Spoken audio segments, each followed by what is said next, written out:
మంత్రి సీతక్కపై మావోయిస్టుల పేరు మీద లేఖ విడుదలైన విషయం తెలిసిందే. అయితే మావోయిస్టుల లేఖపై మంత్రి సీతక్క తాజాగా స్పందించారు. ములుగు జిల్లా ఏటూరు నగరంలో సీతక్క మీడియాతో మాట్లాడారు. ఈ సందర్భంగా ఆమె సంచలనమైనటువంటి వ్యాఖ్యలు చేశారు. అయితే ఆ లేఖ మావోయిస్టు పార్టీ ఇచ్చిందా లేదా అనే దానిపై స్పష్టత లేదన్నారు. అయితే కొన్ని మీడియా సంస్థలు ఒక రాజకీయ పార్టీ పత్రిక మాత్రం లేఖలో లేని అంశాలపై కామెంట్స్ చేస్తున్నాయని సీతక్క మండిపడ్డారు.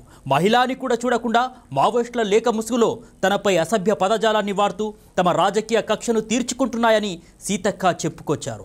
ఇక జీవో 49 గురించి కూడా మంత్రి సీతక్క మాట్లాడారు. జీవో 49తో అడవి బిడ్డలు నష్టపోతారని దాన్ని వ్యతిరేకించినట్లు కూడా తెలిపారు. మా జీవితాలకు గొడ్డలిపెట్టు లాంటి జీవోను రద్దు చేయాలంటూ కూడా కోరిన సందర్భం ఉందని కూడా చెప్పారు. గిరిజన సంక్షేమ మంత్రి కాకుండా పార్టీలకు అతీతంగా ఎస్టీ ఎమ్మెల్యేలందరితో సమావేశమై జీవో 49ను రద్దు చేయాల్సిందేనని తీర్మానం కూడా చేసినట్లు గుర్తు చేశారు మంత్రి సీతక్క. ఏ హోదాలో ఏ స్థాయిలో ఉన్నా నేను ఆదివాసీ అడవి బిడ్డనే. వారి సంక్షేమం అభివృద్ధి కోసమే నా జీవితం అంకితం. ఆదివాసీలకు మేలు చేసేలా అధికారాన్ని వినియోగిస్తానంటూ చెప్పుకొచ్చారు మంత్రి సీతక్క.